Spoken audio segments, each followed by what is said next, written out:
So good afternoon. My name is Gwendolyn Albert, and I'd like to very much thank the organizers for including this presentation as part of this very important conference. I will be discussing forced sterilization in the Czech Republic, Hungary, and Slovakia of Romani women, and I'm a human rights activist. That's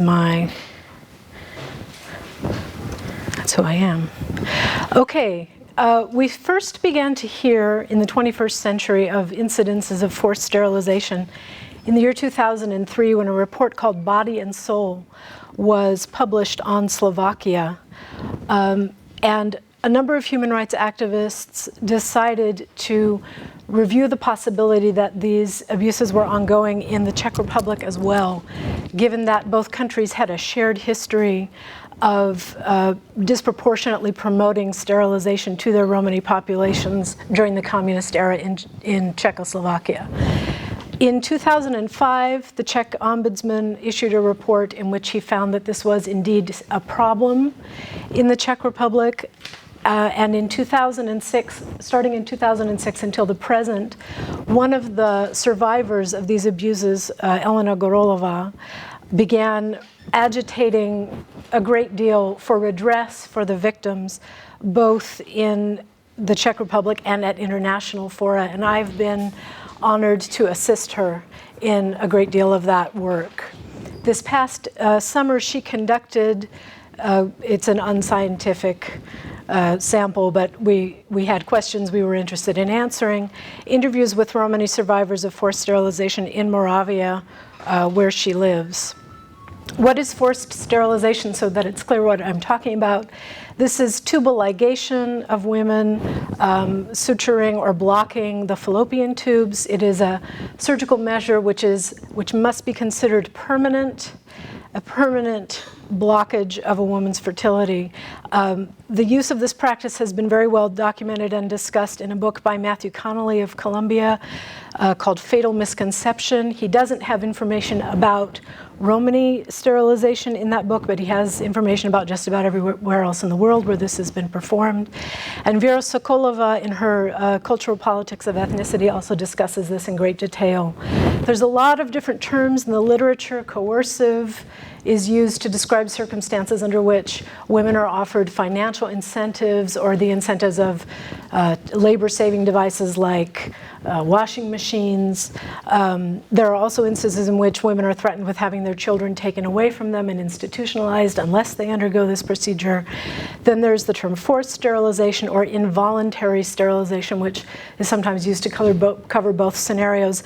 I personally prefer the term forced to describe all of these scenarios, as in my view, it best sort of encapsulates the notion that this is real violation of these women's autonomy and that they are unable to give genuine informed consent to the procedure, even in coerced situations. So in Czechoslovakia until 1990, starting in the 1970s, tubal ligation was disproportionately promoted to Romani women by the state. The Czech ombudsman, before he passed away, the first ever ombudsman, Dr. Otakar Motel, told the press that since the 1980s, he believes that the total number of women affected throughout the entire former Czechoslovakia could be as high as 90,000 people. The official justification for this was the quote-unquote high unhealthy reproduction rate of Romani women. This is phraseology of the time, which was clearly eugenic in nature. And these women were subjected to both incentives and threats that their children would be institutionalized. The incentives also included very misleading information about the reversibility of the procedure. In 1990, the payment program was discontinued. In post-89 democratic Czechoslovakia, and then from 1993 until the present, forced sterilizations of Romani women have been occurring during other OBGYN services, particularly during C-section deliveries. Signatures of consent to these interventions have never been sought, or have been sought while the women have been in labor, or after the surgery was performed. And the women have been misinformed that the sterilization itself was life-saving by the doctors. Some of the women were never informed as to what had happened to them, and they only realized the full implications of this surgery many years after the fact. Some of them, when they returned to the physician under the impression that they had been given an IUD, they asked for it to be removed, and then they were told what actually had happened to them. In December 2005, the Czech ombudsman recommended that the Czech state redress the women who had been forcibly sterilized during the communist era, when the apparatus of the state was definitely involved in tracking them down and subjecting them to this. And he suggested that the other more recent events were ones in which the individual women should bring suit. In November of 2009, the Czech government expressed regret for what it called individual failures with respect to the performance of sterilizations. And just this year, the Czech government settled out of court with a plaintiff in order to prevent a case from continuing at the European Court of Human Rights in Strasbourg. They offered the woman 10,000 euros and her family accepted. There are currently no official plans by the Czech government to identify those who should be redressed, victims of this practice over the past 40 years. And there's a 3-year time bar on those who want to bring civil lawsuits. If this happens to you, you have 3 years to get it together to file your case. Otherwise, your right to redress expires in the Czech legal system. In Hungary, there have not been widespread cases reported. In Hungary, it's been very different. The case that is best known is the case of a woman referred to as AS. She was forcibly sterilized, a Romani woman, forcibly sterilized in 2001 during treatment for a spontaneous miscarriage.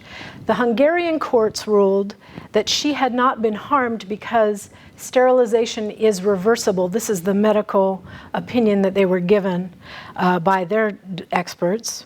In 2004, she filed a complaint with the Committee for the Elimination of Discrimination Against Women at the United Nations under the optional protocol procedure, which enables individuals to complain directly to the committee. They recommended redress, and in 2009, the Hungarian government did compensate her. I spoke this summer with the woman who represented her, and she let me know that she has in fact received the money and started a new life. So this is an example of a relatively successful arc of a woman seeking redress, although it took a very, very long time. Unfortunately, there was a new case, allegations of forcible sterilization of Romani women that were reported by the European Roma Rights Center in 2008 from Hungary. In Slovakia, in eastern Slovakia alone, during the 1980s, dissident reports at the time under communism reported that more than 1,000 Romani women had been sterilized there during 1 year alone. In 2003, as I said, the Body and Soul report was published, which detailed present-day abuses as well. The Slovak government, in response to Body and Soul, investigated for genocide, found no evidence of genocide, and to this day refuses to acknowledge that these events ever took place, and has also threatened to prosecute the activists who were involved, any witnesses who would come forward. They had a very hysterical reaction to these allegations. Just this past week, earlier this week, we heard the good news that the European Court for Human Rights has found Slovakia in violation of Article 3, which is the prohibition of inhuman treatment, and I believe also Article 8. In the case of VC versus Slovakia, VC was sterilized in 2000 during a C-section delivery without her informed consent, and she's been awarded 43,000 euros by the court, which includes her court costs, damages. This is a landmark victory, which we hope that all of the activists will be able to use in pursuing redress, not just for more recent victims, but also for the victims under communism. In the Czech Republic, Elena Gorolova, who is herself a survivor of forced sterilization, interviewed 14 survivors in Moravia, where she lives, about their experiences during the past 3 or 4 months. The women she spoke with had been forcibly sterilized between the ages of 22 and 31.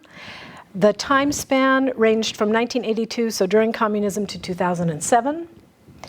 Of the women who she spoke with, 3 of them had been offered incentives of some kind, either financial or a washing machine. That ended in our sample in 1990, which is what you would expect with the historical facts.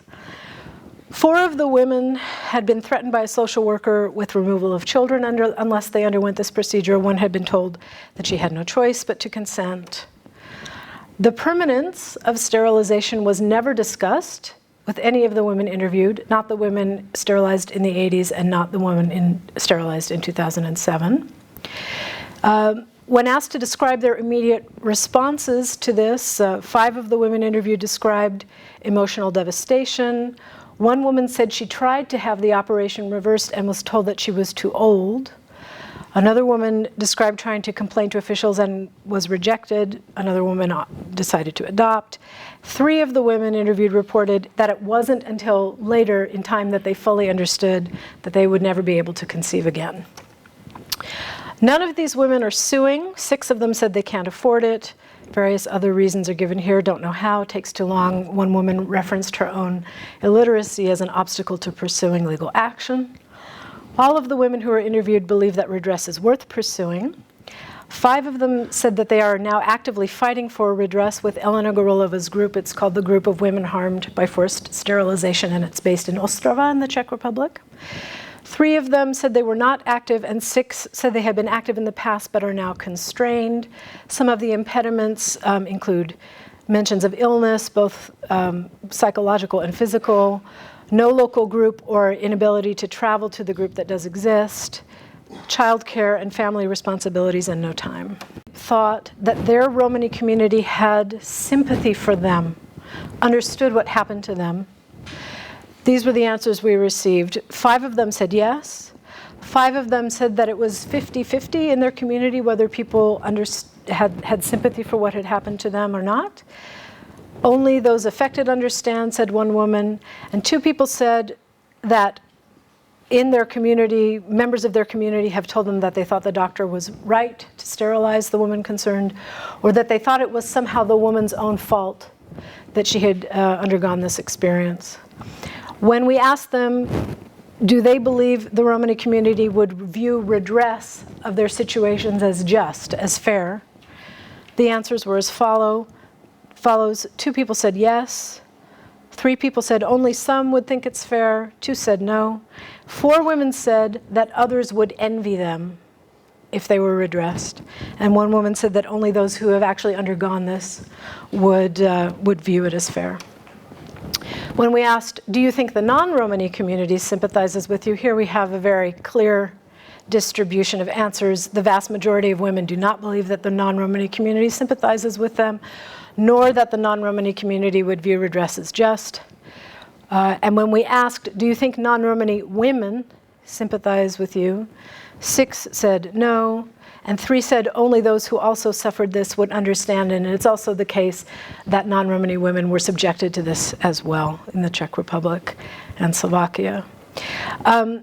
The AntiGypsy nature of this is substantiated, these survivors' impressions, is substantiated by an online interview that Elena Gorilova participated in through Mladá Fronta Dnes, which is a leading Czech daily newspaper. She discussed her circumstances, and then a large number of questions were submitted by readers, and the vast majority of them were extremely racist. These are just a few of them. These are my translations. You can see that 2 of these questions to her are signed by people who are identifying themselves as doctors. The first one, you're just trying to get money by looking for a loophole in the system. As is typical, every time this has to do with you immediately suing, which is of course ironic since Ms. Gorilova can't sue at all, given the time bar. This third question, I think, is a very widespread understanding in the non-Romani world. Isn't the problem rather your husband, who considers you a less valuable woman since you are sterilized? Aren't you just trying to place the blame on a non-Roma doctor? Complete identification with the non-Roma doctor in this case as having done something entirely blameless. And my personal favorite, at 19 to have 2 children, both by cesarean section, shouldn't you be suing yourself? I should note that the editors actually called Ms. Gorolova when this interactive interview was over and apologized profusely to her that they had not been able to catch all of the very racist questions that had been sent to her during this experience. As a result of these abuses and others which have occurred elsewhere in the world, the International Federation of Obstetrics and Gynecology revised its ethical guidelines on sterilization this year. The revisions include the very clear and explicit declaration that sterilization to prevent future pregnancy is never an emergency procedure and does not justify departure from general principles of free and informed consent. That consent to sterilization should not be requested when women are vulnerable, such as when they're in labor or in the aftermath of delivery, and that women considering sterilization must be informed that it is a permanent procedure which does not protect against sexually transmitted diseases, and provided with information on non-permanent options for contraception. My conclusion to date, and this echoes what Professor Greenberg said earlier in the day about the lack of information available. No one has investigated the full extent of these violations, by which I mean no one has actually identified all of the women who have suffered them in either the Czech Republic or Slovakia. Levels of anti-gypsy sentiment, as reflected in those questions that I showed you earlier, are so high that it is not politically expedient for the governments to redress these women. Political courage is required, but is not forthcoming from decision makers. It's worth noting that in 2009, the government that made that expression of regret was a caretaker government of technocrats, not one that was going to suffer any political repercussions from that move. And this is my personal opinion, which I haven't substantiated for you at all, but I'll just say it.